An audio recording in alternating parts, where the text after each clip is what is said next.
সবাইকে শুভেচ্ছা ও স্বাগত জানিয়ে শুরু করছি আপনাদের প্রিয় অনুষ্ঠান ছুটির রাতের লাইভ। প্রিয় দর্শক, আজকে বাংলা গানের বিষয় নিয়ে কিছু কথা শুনতে চাই। বাংলা গান যে বিশ্ব দরবারে সমাদৃত হচ্ছে, জনপ্রিয় হয়ে উঠছে, এই গল্পটা শুনতে চাই। আর এই পুরো প্রক্রিয়াটা বা এই প্রগতির পিছনে যেসব গুণী মানুষরা নিরলস পরিশ্রম করে যাচ্ছেন, তাদের গল্পটা শুনতে চাই। আজকের আয়োজনটি একটু বিশেষ। আমাদের আয়োজনের অতিথি আজকে আমাদের দেশের নন্দিত দুজন সঙ্গীতের মানুষ। আমার সর্বডানে রয়েছেন আমাদের সকলের প্রিয় অর্ণব দা। কেমন আছেন? এই তো ভালো। তারপর আছেন প্রীতম হাসান। থ্যাংক ইউ ভাই, thank you for having me. Okay, সাথে আছেন কাহনে থাকবেন শুভ ভাই এবং কিবোর্ডে থাকবেন সজীব ভাই। স্বাগত জানাই দুজনকেই। আসলে খুবই এক্সাইটেড, আমি খুব ইচ্ছা ছিল দাদাকে ইন্টারভিউ করবো, সেই সাথে প্রীতমকেও। একটু দাদা বাংলা সঙ্গীতের বিশ্বায়নটা নিয়ে একটু কথা বলতে চাই প্রথমে। আসলে যে আজকে বাংলা সঙ্গীত অনন্য মাত্রায় পৌঁছে গেছে, ঠিক ওই জায়গাতে আসতে চাই যে আসলে কি মনে হয় আপনার কাছে যে বাংলা সঙ্গীত আজকে একটা ভিন্ন মাত্রায় চলে গেছে, সবাই বাংলা সঙ্গীতকে নিয়ে জয় জয়কার করছে, পিছনে আপনার মতামত জানবো যে কেন? তার কারণ আমার মনে হয় যে এই গ্লোবালাইজেশন বা বিশ্বায়নের জন্য সবকিছু চেহারা একদম একরকম হয়ে গেছে, তাই না? সব জায়গায় গানই একই রকম, আমরা একই জিনিস, একই ধরনের সবকিছু দেখতে, একই রকম সবকিছু শুনতে। সো ওই জায়গার থেকে বাংলা গানের যে আমাদের যে ভান্ডার আছে, এত ধরনের ফর্মস আছে, হ্যাঁ, মানে ভাটিয়ালি থেকে শুরু করে মানে তো নাম বলে শেষ করতে পারবো না, এত ধরনের। এবং খালি মানে গান না, বিভিন্ন ট্রেডিশনাল প্র্যাকটিসেসও আছে। মানে নৌকা বাইচের গান থেকে শুরু করে ছাদ পিটানোর গান থেকে শুরু করে এত ধরনের মানে কাজের সাথে সম্পৃক্ত এরকম গান আছে। এইগুলো চেহারাগুলো এত ইউনিক। সো সেই চেহারাটা যখন মানুষজন বাইরে দেখে আর কি, তখন মানে উই স্ট্যান্ড আউট। রাইট। তো ওইটাই আমার মনে হয় যে ওয়ান অফ দ্য মানে বিগেস্ট রিজন যে আমাদের যে হেরিটেজ, আমাদের যে ট্র্যাডিশনাল প্র্যাকটিসেস, এগুলো এত ইউনিক এবং এটার কোথাও নেই এই ফর্মগুলো, এই চেহারাগুলি। একদম একদম একদম। আমি একই প্রশ্ন প্রীতমের কাছেও জানতে চাইবো যে দাদাজি একটা বৈচিত্র্যের কথা বললেন, যে আমাদের লোকজ সংস্কৃতির কথা বললেন, যে অজস্র ভান্ডার আসলে আমাদের মধ্যে আছে। আসলে আপনি তো সাউন্ড নিয়ে কাজ করছেন এবং এই দুটো সাউন্ড, আরবান সাউন্ড বা আমাদের ফোকলোর সাউন্ড, সবকে ব্লেন্ড করে সুন্দর করে গান করছেন, যাই করছেন সেটাই জনপ্রিয় হয়ে উঠছে। আসলে আপনার টেক অনটা একটু জানতে চাইবো। আসলে পলাশ ভাই মেইনলি হচ্ছে ফার্স্ট অফ অল আমার বিগ ফ্যান। আমি আসলে আপনার ভয়েসের অনেক বড় ফ্যান। আমি just happy to B here. So আমি আসলে মনে করি যে আমি যেসব জায়গায় গিয়েছি, আমার একসময় একটা ছোট্ট গল্প বলি। আমার খুব শখ ছিল যে আমি আসলে একটু হলিউডে যাব, একটু এলএতে যাব, তারা আসলে কি ধরনের গান করে, কেমন ধরনের মিউজিক করে। আমি সেখানে যাওয়ার পর যেটা আমি দেখতে পারলাম যে আসলে আমি মানে আসলে না, একটা কথা আছে যে গ্রাস is greener on the other side, সবসময় মনে হয়। আমি ওখানে যাওয়ার পরে যেটা মনে হলো যে আসলে আমাদের কাছে যা আছে এত বেশি, আমরা চাইলে এটা যদি আমার তো মনে হয় আমি ব্যক্তিগতভাবে এটা 2% জানি না এরকম। তাও অর্ণব ভাই আমাকে অনেক ধরনের ইনফরমেশন দিয়ে থাকেন, স্পেশালি এই সিজনে। তো যে গানটা আমরা করছি অলরেডি হচ্ছে, আমাদের আজকে রিলিজ হচ্ছে, এটা হচ্ছে ছাদ পিটানোর গান। এই সোর্সটা আমাকে অর্ণব ভাই দেন, আমি জানতামই না এটার ব্যাপারে। সো এই আমাদের ফর্মের সাথে যদি আমরা একটু ট্রু থাকি, আমার মনে হয় যে কোনো কিছু করা সম্ভব ভাই। আমাদের জাস্ট আমাদের নিজস্ব কালচারের সাথে অনেস্ট থাকতে হবে। We have to represent them on the right way, that's it. Right. পুরো গ্লোবাল আমাদের কাছে আসবে। রাইট। এই যে ফিউশনের একটা কথা এখানে উঠে আসলো দাদা, একটু জানতে চাইবো যে ফিউশন তো বা একটা ডিফারেন্ট ফর্মে নিয়ে যাবে, নান্দনিক ফর্মটা দেওয়া তো আসলে চারটেখানি কথা না, এটা আসলে একটা মাথার কাজ না, একটা রিসার্চ টিম থাকে, টিম ওয়ার্ক আসলে। তো চ্যালেঞ্জটা কত বড় আসলে এরকম একটা কাজের ক্ষেত্রে? চ্যালেঞ্জটা ভালোই, মানে বড় চ্যালেঞ্জটা বলতে তুমি যেটা বললা যে ওইটা একটা সুবিধা যে আমরা অনেক মিলে কাজ করি এবং সবাই ইনপুট দিতে থাকে। আমি ওকে পাঠাই, ও আমাকে পাঠায় জিনিসপত্র।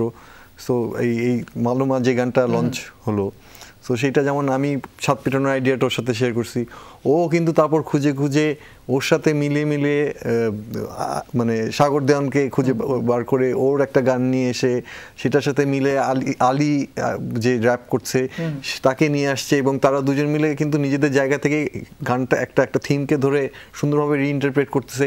আমার মনে হয় যে সবাই মিলে একসাথে কাজ করলে তখন হয় কি, সবাইকে চেকে রাখে হ্যাঁ, এবং ওইটা আমার মনে হয় অনেক ইম্পর্টেন্ট। ওইটা হলে মানে এত ওজনটা এত আমার কাছে মনে হয় ভাই, আমরা যে পরিমাণ মানে দি amount of openness we have in the team, it's amazing. আমরা সবাই যে যার জায়গা থেকে আমরা সব সময় we are ready for any sort of input, we are ready for any sort of collaboration. এবং এটার জন্য আসলে আমার মনে হয় আমাদের সোফার সিজন 2 আমরা just 3 number I think Season 3, season আমাদের শুরু হয়েছে, এবং আমরা মানে এত কম সময়ে এত বেশি সাফল্য মানে পাচ্ছি, এটা আসলে আমাদের কাছে অনেক বড় একটা গিফট মনে হয়। আমার কাছে মনে হয় জাস্ট আমাদের আন্তরিকতা, আমাদের ভিতরে যে কমিউনিকেশনটা হয়, এটাই শেয়ারিংটা আসলে শেয়ারিংটা, এবং যে যে যে যেটা নিয়ে আসে সে সেইটার মানে থাকে না, সেটার ইন ডেপথ একটা রিসার্চ করে তারপরে আসতেছে সেটা উগড়ে দেওয়ার জন্য, মানে থাকে না যে উজাড় করে দেওয়ার জন্য। সো ওইটা সবার 100% একদম সবাই এসে এফোর্টটা দেয়। এইটাই সবচেয়ে মজা লাগে দেখতে, যে সবাই প্রচন্ড চেষ্টা করে যে তাদের বেস্টটা বার করে নিয়ে আসতে। বাট আমি এটুকু বলবো পলাশ ভাই, এখানে আমাদের ফিউশন ওয়াইজ যেসব গানগুলো হয় তার ভিতরে মানে সবচেয়ে ডিপ ফাইন্ড যেগুলো, এগুলো সবসময় অর্ণব ভাই থেকে আসে। তাঁতিদের গান যে এক্সিস্ট করে আমি জানতামই না। আমি আসলে এটা দেখার পর যখন আমাকে বই দেখালো অর্ণব ভাই, আমরা গঞ্জার আলী বই দেখে আমরা আচ্ছা ঠিক আছে, এটা কি অ্যাকচুয়ালি এটা হচ্ছে মানে গান আছে এরকম, মানে কারণ একটা ইনস্ট্রুমেন্টের সাথে মানে অফকোর্স তাঁতির যে মেশিনটা এটা একটা ইনস্ট্রুমেন্টের মতোই, এবং এইটার সাথে যে গান হয় তালে তালে, আমি এটার ব্যাপারে জানতামই না। তো এখান থেকেও আমাদের জামদানি, আমাদের জামদানি ওইটা যে ছিল যে জামদানির যে আমিও জানতাম না যে জামদানির যে বুলি আছে, যে একজন শাগরেদ মানে একজন ওস্তাদ যখন তার শাগরেদকে যখন পাস অন করে যাচ্ছে তার নলেজটা, যে এটা বোনার ধরন, প্যাটার্ন ট্যাটার্ন এগুলো সব একটা বুলির মাধ্যমে ও কিন্তু শিখিয়ে দিয়ে যাচ্ছে। সো ওইটা বুলিটা মনে রাখলে আর কি তাতে প্যাটার্নটাও তার যাতে মনে থাকে। সো এইটা যখন আমি জানতে পারছি যে এরকম বুলি আছে, so I got really interested যে এটা খুঁজে বার করে, এবং বিশ্বাস করো কোথাও খুঁজে পাই নাই। মানে তাঁতিপাড়ায় গিয়ে সব জায়গায় খুঁজছি, কোথাও কারো কাছে না, এগুলো কিন্তু হারায় যাচ্ছে, হারায় গেছে। থ্যাংক গড, লাকিলি আমার আম্মা আমাকে একটা বই থেকে বার করে দিছে যে তা ওখানে জামদানি বোনার বুলি। সো সেখানে 2টা বুলি আমি খালি পাইছি। সো আমি বলছি যে এই ফর্মগুলো কিন্তু আস্তে আস্তে আস্তে আস্তে হারায় যাচ্ছে। এই যে ছাদ পিটানোর প্র্যাকটিস নাই এখন, তো সব মেকানিক্যাল প্রসেস অন্যরকম ভাবে হয়। এটা কিভাবে ওই যে প্যাচে বারে ওইটাই হ্যাঁ, হামান বোন প্যাচে বারে, সো ওই বুলি খুঁজে বার করছি। মানে সো ইভেন আমাদের we had a really hard time to track down যে ওই যারা ছাদ পিটায় গান করছিল ওদেরকে তো ইউটিউবে পাইছি, বাট ওদেরকে লোকেট করতে আমাদের জান বার হয়ে গেছে। মানে 1 মাস লাগছে খালি ওটা কোথায় থাকে, মানে ওদের সাথে কমিউনিকেট করা, ওদের নাম্বার খুঁজে বার করা, ওইখানে গিয়ে তারপর ফাইনালি যোগাযোগ করতে হয়েছে আমাদের। তারাও একটু হেজিটেটেড থাকে, আসতে চায় না, কেন আমাদেরকে খুঁজতেছে, কি করলাম আমরা, মানে ভয় পেয়ে যায়, খুবই স্বাভাবিক। ইভেন লাস্ট টাইম ফজলু ভাই যে দেওয়ার আগে গানের যে ফজলু মাঝি, উনি ভয় পেয়ে আমরা, আচ্ছা আমি কেন ঢাকায় আসবো, কেন আপনি আসছেন। তো বাট ওভারঅল যেটা এটাই ভাই, সিজন 3 চলে আসলো আসলে। এবং আমি যদি সিজন 1 থেকে শুরু করে যে 3 সবগুলোই একটা করে সাফল্যমণ্ডিত একটা করে সিজন হচ্ছে আসলে। সো তাঁতি রিলিজ হলো, আজকে প্রীতমের গানটা রিলিজ হলো, মালমা বা নৌকা বা ভাঙা নৌকার গান, ভাঙা নৌকা। তো এই যে এই সফল হওয়ার যে একটা গল্প থাকে আসলে, আমি আপনার কাছে জানতে চাইবো যে শুরু থেকে তো আপনি আছেন আসলে, কেমন লাগে যখন গানগুলো বিশ্বব্যাপী বাঙালিরা যেভাবে শুনছে বা সবাই শুনছে, ইভেন ফরেনার্স অনেক বেশি। It's so inspiring actually to see, থাকে না যে ফরেনাররাও যে বাংলাদেশে বাংলা গান একটা একদম অন্যরকম একটা চেহারার মিউজিক শুনতে পাচ্ছে, এবং ওদের রিয়াকশন যে তখন দেখি অনেক থাকে না যে অনেক মানে গর্ব লাগে যে this is our culture, this is our tradition. এবং ওইটা কিন্তু আমাদের থেকে ইন্সপায়ার করে to hunt something new, find something new, যে আরো dig deep. And people are paying attention. এবং আমার কাছে মনে হয় ভাই এইটার জন্যই এই যে সারা বিশ্ব আমাদেরকে দেখতেছে, এইটার জন্যই আসলে আমাদের ভিতরে এত বেশি ওপেননেসটা থাকে যে ভাই চলেন আমরা এটা করি, আচ্ছা আমরা ওইটা করার ট্রাই করি। তাহলে এই কমিউনিকেশনটা আমার মনে হয় এখান থেকে এই এনথুজিয়াজমটা আসে আর কি। এবং আর এক সুবিধা হচ্ছে যে Coca-Cola as a company being so helpful, যত বড় একটা প্ল্যাটফর্ম দিচ্ছে, এবং আমাদের এই সুযোগটা যে করে দিতেছে, যে থাকে না যে আমরা ইনডেপথ রিসার্চ করতে পারছি, যেতে পারতেছি জায়গা থেকে, এবং এই রিসোর্সটা যদি না পেতাম আমাদের পক্ষে আসলে এটা কিন্তু পুল অফ করা সম্ভব ছিল না। আমাদের লোক সংস্কৃতি এত বেশি বৈচিত্র্যময়, এটা আসলে তুলে ধরা হচ্ছে, এবং এই যে তাঁতি শিল্পের যেই প্রেক্ষাপটটা তুলে ধরলেন আসলে সুপার কমান্ডেবল আসলে। মালমা গানটার ব্যাপারে একটু জানতে চাই প্রীতম, যে অলথ্রু অভিজ্ঞতার একটু জানান, যে এটাও একটা হিট গান নিঃসন্দেহে, তারপর একটু জানতে চাই। আসলে আমরা গান তো আজকেই রিলিজ হলো, তো আসলে আমরা এখনো কিছু বলতে পারছি না, ভালো লাগবে খারাপ লাগবে কারো। অনেকে কমপ্লেইন করছে যে আপনি আসলে এইবার কেন গান গাচ্ছেন না, আবার অনেকে বলতেছে যে ভালো হয়েছে আপনি গান নাই, গতবার কমপ্লেইন করছে আপনি কেন গান গেলেন, ওইটা এমনি ভালো ছিল।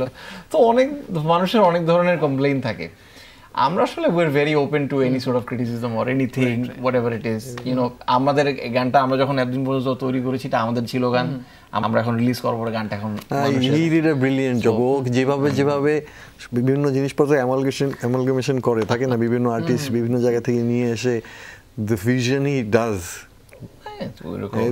আমি বলতেছি না যে ফিউশন মানে বলতে বিদেশি মিউজিকের সঙ্গে দেশি মিউজিকের না, আমি বলছি যে ফিউশন ইন বিটুইন ইন্ডিপেন্ডেন্ট আর্টিস্টের সাথে একটা আমাদের দেশের যে ফর্ম, একটা র্যাপারের থাকে না যে সবাই এসে একটা জিনিস নিয়ে গান করতেছে, সেইটা অ্যান্ড ও মিউজিক্যালি যেভাবে পুরো জিনিসটাকে মানে আগলায় রাখে, it's basically their talent. Like Ali is a genius in terms of lyrics. I think মানে অর্ণব ভাই ওর সাথে দেখা হয়েছে and we actually knew that ও আসলে খুব ও আরো অনেক কথা বলে ছড়ায়, মানে ছড়াভাবে কথা বলে। এবং আমাদের হচ্ছে যে গানটা এটা হচ্ছে এমডি খালিক দেওয়ান অনেক প্রায় 50-60 বছর আগের গান এটা, আমি যতটুকু জানি।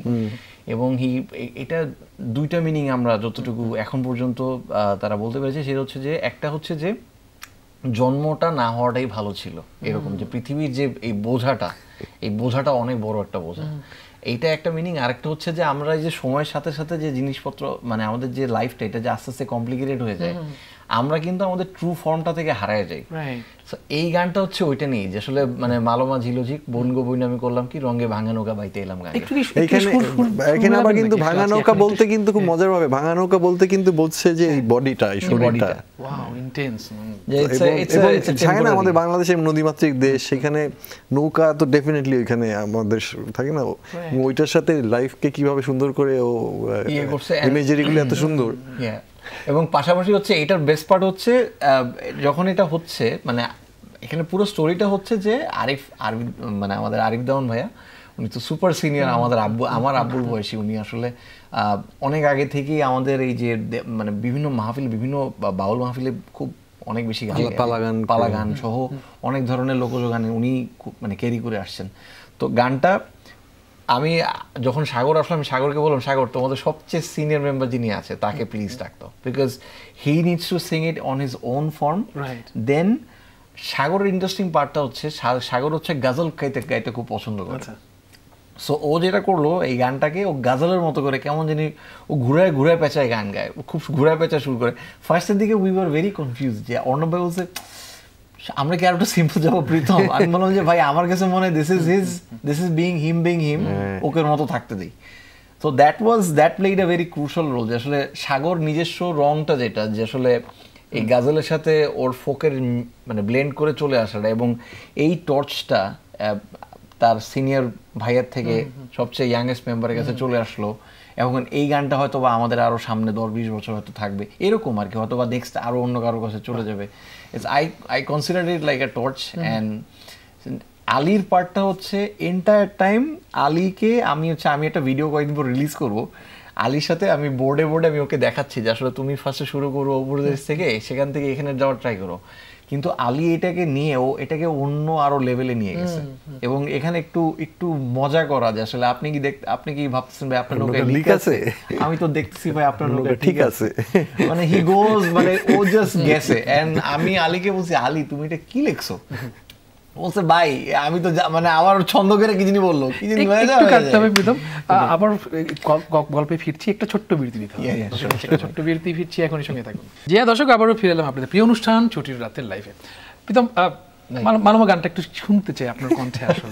হ্যাঁ আমি জানি গানটা আমার না, এবং এটা হচ্ছে আমি একটু ক্রেডিটটা আসলে বলে নিতে চাই, কারণ অনেকে মনে করে এটা আমার গান, অনেকে বলে প্রীতম ভাইয়ের নতুন গান রিলিজ হয়েছে, এটা আমার গান না, এটা হচ্ছে খালেক দেওয়ানের গান, এবং এটা হচ্ছে সাগর দেওয়ান এবার কোক স্টুডিওতে গিয়েছে। সো গানটা হচ্ছে এরকম। মালো মাঝিল জি বলল বইন আমি করলাম কি রঙে ভাঙা নৌকা বাইতে আইলাম গাঙ্গে, মালো মাঝিল জি বলল বইন আমি করলাম কি রঙে ভাঙা নৌকা বাইতে আইলাম গাঙ্গে, ছিলাম শিশু ছিলাম ভালা না ছিল সংসারের জ্বালা, সদাই থাকিতাম মায়ের সঙ্গে, আমার দেহতে আইলো জুয়ানি উজান বহে গাঙ্গের পানি,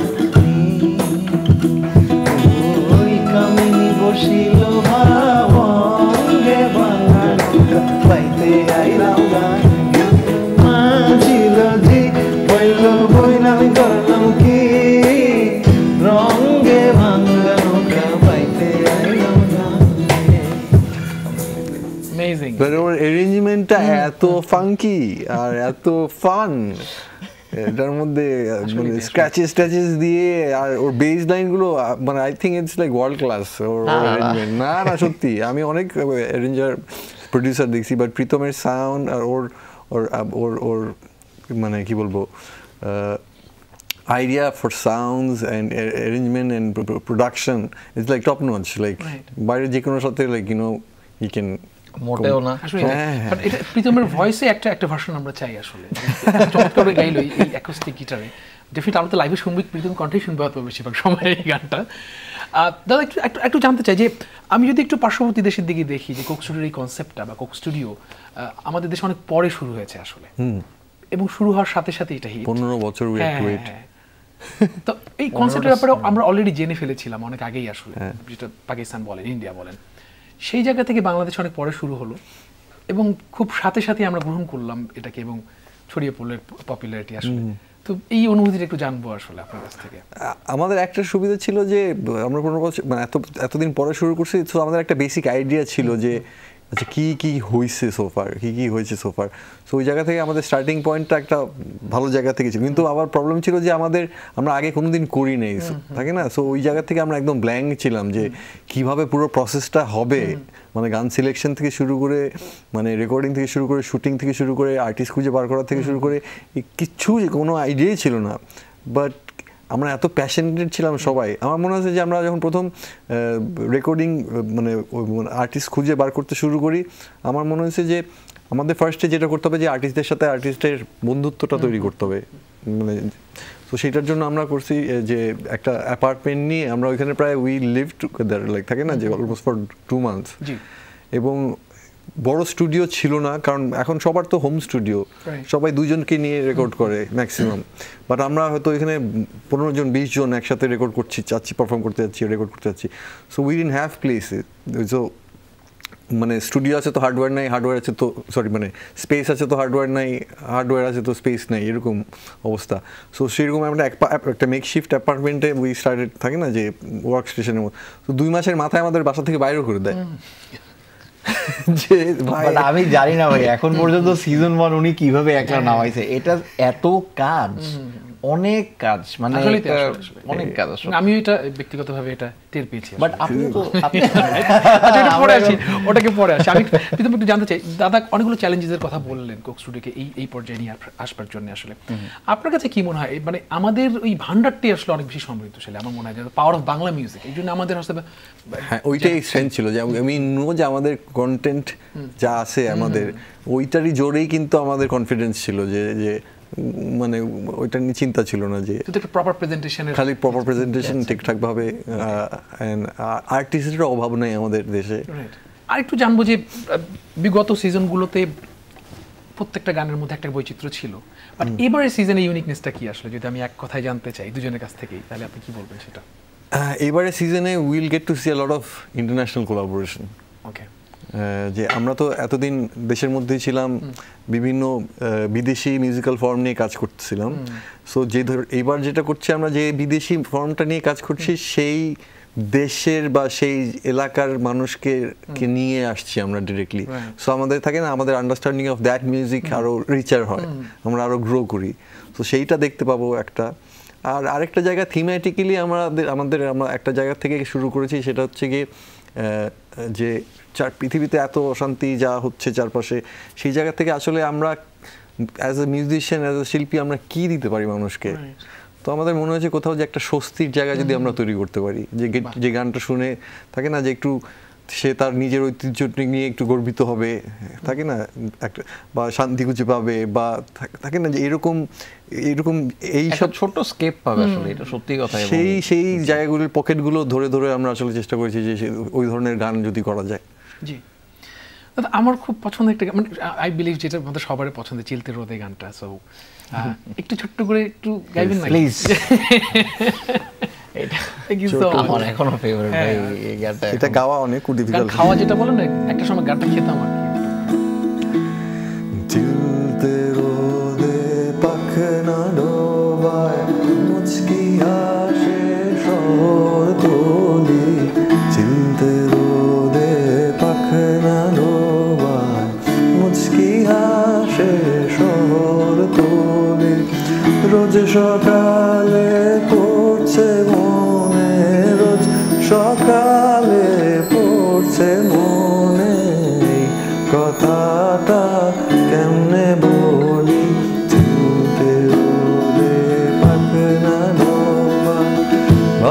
চাদরে পাশ ও পাশ একটুখানি গড়িয়ে নেওয়া আলতো ঘুমে দুঃখটাকে খানিক সুখে প্রলেপে দেওয়া মাঝে দুপুরে হঠাৎ সেদিন আচমকা সব পড়লো মনে ব্যস্ত শহর ভিড় জমালো ব্যস্ত শহর ভিড় জমালো তাকে বুঝে ঠিক ফেললো করে রাতের বেলা একলা এখন জিরোচ্ছে সব শহর তলি চোখ দুটো খুব পড়ছে মনে এই কথাটা কেমনে বলি চিনতে রোদে পাখনালো গানের chord এই গানটার ব্যাপারে একটু জানতে চাই বলো যে এই কোক স্টুডিওতে সিজন 2 তে বগা তালিবের ওকে একবার আর ওটা ভাওয়াইয়া একদম ভাওয়াইয়া, হ্যাঁ। আমার অঞ্চলের গান আমি রংপুরের হ্যাঁ হ্যাঁ রংপুর আপনি তো এত সুন্দর একটা একটা একটা মিশ্রণ আসলে এবং ও যখন ঢুকলো গানটাতে হি টেক্স ইট অ্যাওয়ে মানে অন্য জায়গায় চলে গেল আসলে ও মেকিংটার ব্যাপারে একটু যদি জানাতেন মেকিংয়ের ব্যাপারে প্রত্যেক সিজনে যেটা হয় আমি লাস্ট পর্যন্ত ওয়েট করি যে সবার সব কিছু হয়ে যাওয়ার পরে আমি কি করব পরে থাকে না যে লাস্টের লিস্টের একদম নিচে থাকি যে এখনো ঠিক করি না কি করব থাকে না সব কিছু এটা আমি নিজে সাক্ষী আমি জানি লাস্ট মোমেন্টে একটা ঠিক মানে আমার মনে হয় যে ওয়েট করতে থাকি লাস্ট মোমেন্টে কিছু একটা তো এটা বগার সাথে ওইটাই সেম জিনিস হয়েছিল যে বগা কি করবে আমি কি করব উই আর নট শিওর তো ওকে বলছিলাম যে একটা ভাওয়াইয়া গান খুঁজে বার কর একটা ভালো দেখে কারণ আমার মনে হচ্ছে ভাওয়াইয়া গানটা খুবই মজার একটা ক্যারেক্টার আছে গলা ভাঙাটা খুবই ইউনিক আমাদের দেশে তো ও ওই এই গানটা শোনালো ও কি একবার তো 7 মাত্রায় ছিল 1 2 3 সো আমি বললাম হ্যাঁ আমার একটা এরকম গান আছে সাথের এবং সামহাউ ডাউন দ্য লাইন আমার মনে হচ্ছে যে দুইটা একই কথা বলছে দুইটাই মিসিং এর কথা বলছে যে আমি কাউকে একটা মিস করতেছি মানে চিলতেরও তো তাই আর ওর গানটাও তাই মানে তো খুব দেখলাম একদম পারফেক্টলি সুন্দর এটা আমার মনে হয় মাঝে মাঝে কিছু কিছু জিনিস না কিরকম জানি উপরওয়ালা একদম দিয়ে দেয় এভরিথিং ফলস ইনটু প্লেসেস হ্যাঁ আপনি যাই করেন গান অভিনয় সবগুলো হিট আসলে সবগুলো ও হচ্ছে আমাদের শাকিব অলরাউন্ডার আমি যতটুকু আপনাকে দেখেছি শুরুতে কম্পোজিশন থেকে শুরু করলেন সাউন্ড নিয়ে কাজ শুরু করলেন বাট একটা থাকে না সমাজে একটা স্ট্রাগল সময় থাকে একটা একটা কঠোর পরিশ্রমের সময় থাকে আপনি নিজেকে ভেঙেছেন কিনা এই জায়গাতে আসার জন্য একটু জানতে চাইবো অফকোর্স আমার কাছে আমি যেটা মনে করি যে এই মাইন্ডসেটটার পিছনে সবচেয়ে বড় কারণ হচ্ছে আমি কখনো নিজেকে কোনোদিনও আমি আমার নিজের চোখে কখনো এখনো সাফল্য ছুঁতে পারিনি ইন মাই ওপিনিয়ন আমি মনে করি এখন আমার অনেক দূর যাওয়া বাকি আমার এখনো মনে হয় আমার আরো অনেক কিছু করা বাকি এবং যেটা হচ্ছে যে definitely with time everything changes যেমন there are times where I made compositions on 2015-16 আমার অনেক গান আমি স্ক্র্যাপ করে দিয়েছি because the sound was too old because it was sounding 2016 that's for composition mixing there are new techniques I'm constantly looking for new things আমরা continuously আমি আসলে আপনার ইউটিউবে দেখতেই থাকি যে আসলে কীভাবে নতুন নতুন কী কাজ করা যেমন আমি লাস্ট এই গানে মালোমা গানেই আমি একটা মিক্স নিয়ে একটা ঝামেলায় ছিলাম পরে কোথাও সলিউশন পাচ্ছিলাম না পরে নিজে নিজে চিন্তা করলাম আচ্ছা ঠিক আছে আর একটু ডিগিং করে দেখি পরে ভাইকে ফাইনালটা পাঠালাম তারপর হচ্ছে সলিউশনটা হলো সো এখনো যেটা বলে যে গ্রাইন্ডিং এখনো চালু আছে আর কি আমার লাইফে আরও কথা শুনতে চাই বাট আরেকটা ছোট্ট বিরতিতে যেতে হবে দর্শক 4টা ছোট বিরতি ফিরছি এখানে সঙ্গে থাকুন জিয়া দর্শক আবারও ফিরলাম আপনাদের প্রিয় অনুষ্ঠান ছুটির রাতের লাইফে দাদা একটু জানতে চাই কোক স্টুডিওর ভিডিওগুলো তো আসলে প্রত্যেকটা এক একটা করে স্টোরি আসলে আমার কাছে যেটা মনে হয় এবং একটা ইউনিক ভিডিও হয় আসলে এবং সবগুলোতে চমক থাকে তো এইবারের যেহেতু আমি ব্যক্তিগতভাবে এটার সাথে জড়িত তো আমার কাছে মনে হয়েছে যে দুজন ডিরেক্টর কাজ করেছে এবার আদনান রাজীব এবং কৃষ্ণেন্দু চট্টোপাধ্যায় একটু জানতে চাইবো যে এবার ব্যাপারগুলো কেমন হচ্ছে আর কি আমরা তো আসলে চাই যে বিভিন্ন আর্ট ফর্ম থেকে থাকে না যারা সব ধরনের ক্রিয়েটিভ মাইন্ডস একটা জায়গায় এসে কাজ করব মিউজিক্যালি এবং ভিজুয়ালি সো সেই জায়গা থেকে আমাদের মনে হচ্ছে যে ভিজুয়ালস নিয়ে যে এক্সপেরিমেন্ট করতে চায় সেরকম মানুষ একটা যদি পাই আমরা তাহলে মজার হবে এবং আদনান ওই জায়গা থেকেই আসছে, থাকে না যে, এবং ওর ট্রিটমেন্টটা কিন্তু একদম অন্যরকম, কিন্তু অনেক মিউজিক ভিডিও স্টাইলে এবং অনেক কোরিওগ্রাফড, আমরা অনেক মুভমেন্টের মধ্যে ছিলাম। মানে তাঁতি গানটা দেখছো যে আমি এক জায়গা থেকে, মালমাতেও দেখছো যে we are moving around a lot. মালমাতে পুরো থিমটাই ওনার কমপ্লিটলি ডিফারেন্ট ছিল, like a circle of life, like you know জীবন, মানে জন্ম থেকে মৃত্যুর যে একটা, it's a he has his own way to do things. And Krishnendu ভাই is in my opinion amazing at capturing moments. আমি আমার লাইফে এত জোস একজন ডিরেক্টর দেখিনি যে আসলে এত জোস মোমেন্ট ক্যাপচার করতে পারে। লাইক আমরা গান গাচ্ছি, হয়তো একজন একজনের সাথে এমনি একটু তাকাচ্ছি, তাকে একটু আসে না যে একসাথে আরে একসাথে যে পারফর্ম করতেছি, ওই ম্যাজিকটা কৃষ্ণেন্দু ভাই এটা খুব সুন্দর করে ধরতে কারণ পারে। একটা বড় দিক হচ্ছে গিয়ে আমাদের তো পারফরমেন্স, অ্যাকচুয়ালি মিউজিক আমরা লাইভে বাজাচ্ছি, পারফর্ম করছি, সো ওইটা ক্যাপচার করাটাও কিন্তু একটা, মানে ওইটা একটা ইম্পর্টেন্ট পার্ট এই শোটার। Right, because it's a live show, we are playing on live and like, so ওইটা কৃষ্ণেন্দু এখন একদম থাকে না যে এক্সপার্ট হয়ে গেছে, খুব সুন্দর করে ও ধরতে পারে জায়গাগুলো। তার মধ্যেও কিন্তু ও এক্সপেরিমেন্ট করতেছে যে ওইটাকে রেখেও কতটা ফর্মটা ভাঙা যায়। True. And Adnan bhai is all about, you know, going deep and proper production and everything. খুবই কালারফুল, খুবই কালারফুল। It's amazing. দুইজনই amazing. আর একটু জানতে চাই, সেটা হচ্ছে যে তাঁতি গানটার ব্যাপারে একটু আসতে চাই, যে সেখানে গানের মধ্যে অনেকগুলো ব্যাপার ছিল, তার মধ্যে সব থেকে বেশি আমার কাছে যেটা মনে হয়েছে, যেটা আমার ভালো লেগেছে, জয়া হাসান ওনার সব মানে ওনার আশাটা আসলে, এই প্ল্যানিংটা আসলে কিভাবে হলো আসলে, এবং এটার পিছনে রিজনটা কি আসলে? এইটার ব্লাইন্ডের পিছনে ছিল যে যেহেতু আমরা জামদানিটাকে ফোকাস করছিলাম, যে জামদানির বুলি আমরা ইউজ করছিলাম, তো আমার জয়া আমাদের বন্ধু, কাছের মানুষ, তো ও যে ভালো গানও করে এটা সবাই কিন্তু জানে না। রাইট, আমি তো জানতাম আসলে। এবং শুধু গান না, ও হচ্ছে যে দেশ বিদেশে যত অনুষ্ঠান হয় ও কিন্তু সবসময় জামদানি পরে জামদানি শাড়ির কদরটা বাড়ায়। সো ইটস বড় অ্যাম্বাসেডর একটা আমাদের জামদানি শাড়ির। সো আমার মনে হয়েছে যে ওকে এই জন্যই ইনভাইট করা উচিত, যে he is been doing the work, যেটা আমরা মিউজিক্যালি করতে চেষ্টা করেছি, ও সেটা ফিজিক্যালি থাকে না এতদিন করছে সব জায়গায় গিয়ে। তো আমার মনে হচ্ছে যে, এবং ভালো গানও করে, সো 2-2 4 হয়ে গেছে, এবং ও আসার জন্য একটা এক্সট্রা মাইলেজও পেয়েছে গানটা, no doubt about it. So ওই জায়গা থেকে Jaya came into the picture. এই পর্যন্ত যত গান এসছে কুক স্টুডিওতে, সেখানে যারা র্যাপ করেছেন তাদের মধ্যে এইবারের যে র্যাপ, একজন নাইজেরিয়ান একজন আর্টিস্ট আর কি, ওনার আশাটার ব্যাপারে একটু জানতে চাই। বলবো নাকি তো তোমার কথা? এবং খুব সুন্দর করে বাংলাও বলে দেখি। না, আমরা তো প্রথমে যখন গানটা পাই, আমাদের মাথায় একটা ছিল যে, আমাদের ডিজাইন করার সময় আমাদের মাথায় ছিল, আমার একটা বন্ধু ছিল আফ্রিকান, ও হার্প বাজায়, কোরা বাজায়, তো ওর আশার কথা ছিল, পর ওকে ফাইনালি পাইনি।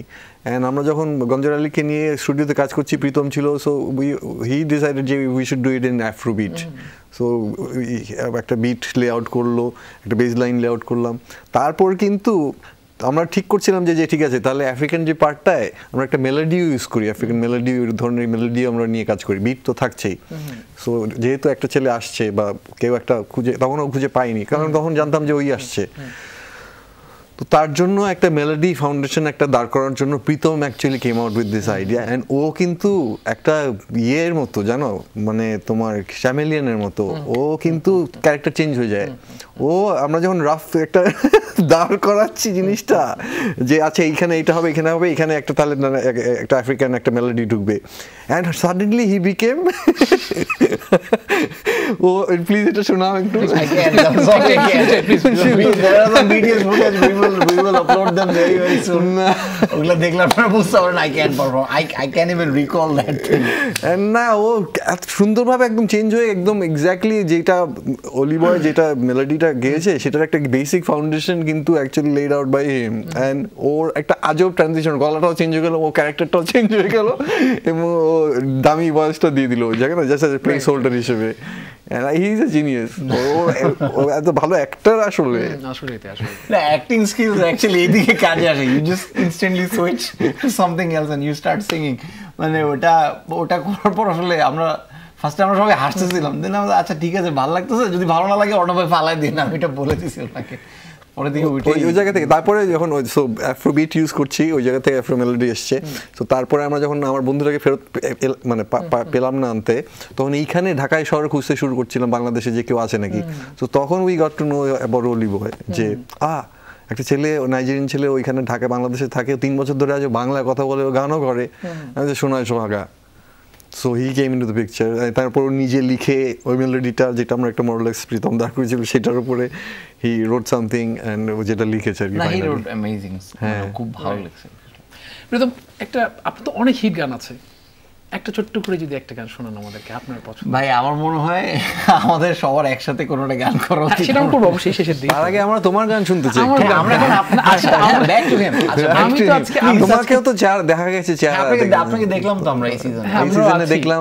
আমি শুধু না, আমরা আছি। ভাই আপনি তাহলে কি সোলো ক্যারিয়ার শুরু করতে? এটা হবে না, chances are very low, but হ্যাঁ আমরা তো আছি এবার, আমরা আছি। এবং থ্যাংক ইউ সো মাচ। তো তোমার কেমন ছিল এক্সপেরিয়েন্স ছিল যে আমাদের সাথে? কোক স্টুডিও একটা ডেফিনেটলি একটা স্ট্যান্ডার্ড, এবং এখানে সব আমি যেটা মনে করি প্রত্যেকটা মিউজিশিয়ান এটা স্বপ্ন দেখে এটার সাথে অংশ নেবার জন্য। আমার কাছে এরকম স্বপ্ন ছিল, বাট আমার কাছে পুরো এক্সপিরিয়েন্সটা ছিল স্বপ্নের মতন আসলে, এবং খুব ঝড়ের গতিতে হয়ে গেছে সবকিছু। এবং ঘরে ছিলাম আমি প্রায় 3-4 দিন পোস্ট শুটিং আর কি। এবং আমার কাছে সবচেয়ে ভালো লেগেছিল যে আমি যেদিন ড্রাই রানে গেলাম শুটিং এর আগের দিন, এবং সেই দিন সেট দেখে ওই বালু টালু সবকিছু দেখে আমার কাছে মনে হচ্ছে কিছু একটা হচ্ছে, যেটা আসলে জীবনের জন্য, জীবনে একটা বড় অঙ্কে থেকে যাবে আসলে জিনিসটা। আমরা আর না স্পয়েল করি না, না আসলে। বাট একটা গান আমাদের যদি করা উচিত তাহলে আমরা ওই গানটাই করা উচিত, কারণ এটা কিন্তু এবার আমাদের সিজনের থিম সং হিসেবে আমরা ভাবছিলাম যে যেটা আমরা বলতে চাই যে আর কিছু চাই না মনে, গান ছাড়া। আই থিংক এটা আমরা সবাই গাইতে পারি। অবশ্যই ওই জায়গাতে আসতে চাই। আর কয়েকটা ছোট ছোট প্রশ্ন আছে যেগুলো কোলাবোরেশন বলেন, অন্য কালচারের এক্সচেঞ্জ বলেন, সবকিছু তো ঠিক আছে। বিশ্বায়নের ক্ষেত্রে আমি কোক স্টুডিও ছাড়া যদি একটু জানতে চাই, শিল্পী থেকে একজন শিল্পী হিসেবে বিশ্বায়নের ক্ষেত্রে বাংলা গানকে নেক্সট লেভেলে নিয়ে যাওয়ার জন্য আর কি করা উচিত আমাদের আসলে? বলো। আই থিংক আমার কাছে যদি আপনি বলেন, নাম্বার 1 হচ্ছে যে আমাদের নিজস্ব যে সংস্কৃতি, আমাদের যা যা ঐতিহ্য, আমাদের যে ধরনের গানগুলো আছে, এগুলোকে সম্মান দেওয়া সবার আগে। আমার কাছে মনে হয় যে আমরা আমাদের নিজেদের গানকে ঠিকঠাক সম্মান দিতে পারি না।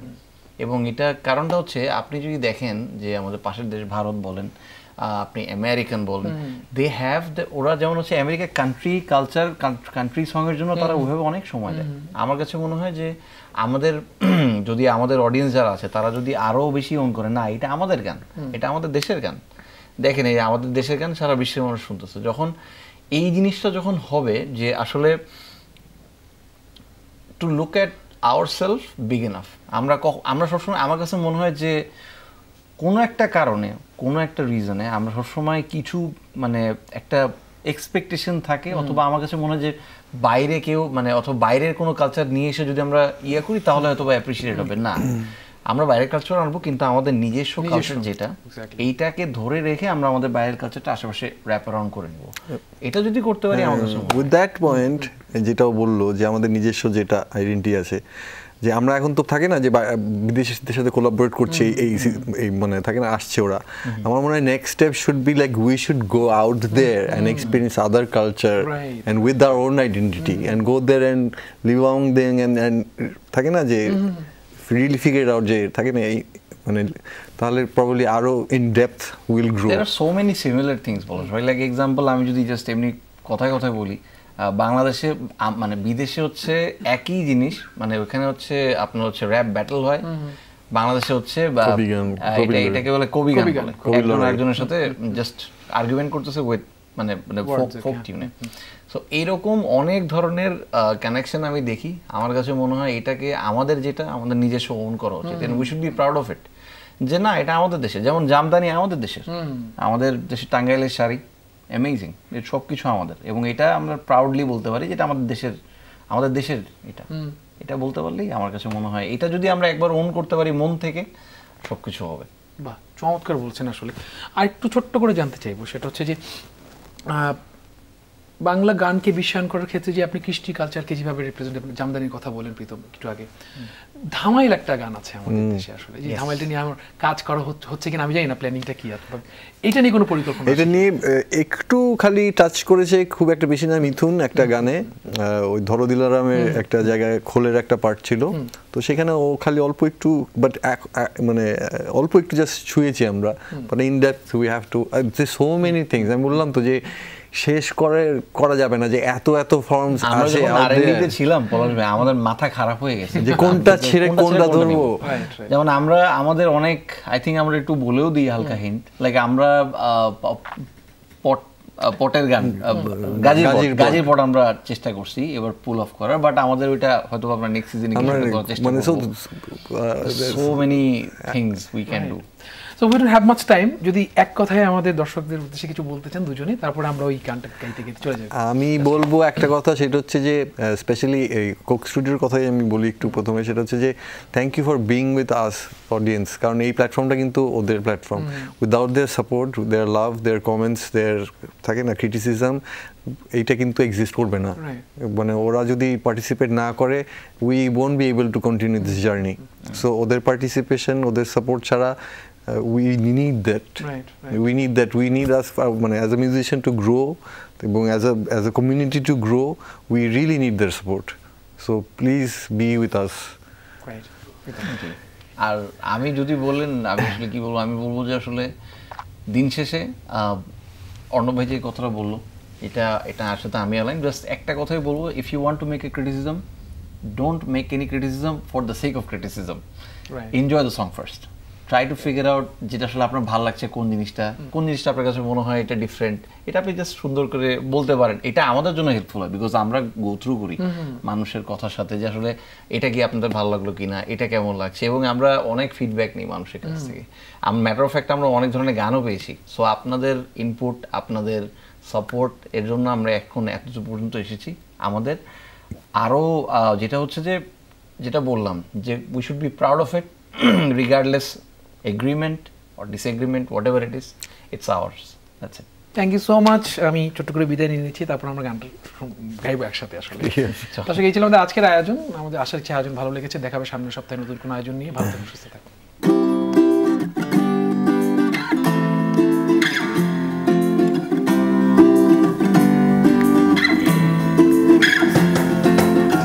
গান গায় আমার মন রে বোঝায় মন থাকে পাগল পারা, গান গায় আমার মন রে বোঝায় মন থাকে পাগল পারা, আর কিছু চাই না মনে গান ছাড়া, গান ছাড়া, আর কিছু চাই না মনে গান ছাড়া। গানে বন্ধুরে ডাকি, গানে প্রেমের ছবি আঁকি, গানে বন্ধুরে ডাকি, গানে প্রেমের ছবি আঁকি, বাবু বলে আশা রাখি, না পাইলে যাবো মারা, বাবু বলে আশা রাখি, না পাইলে যাবো মারা, আর কিছু চাই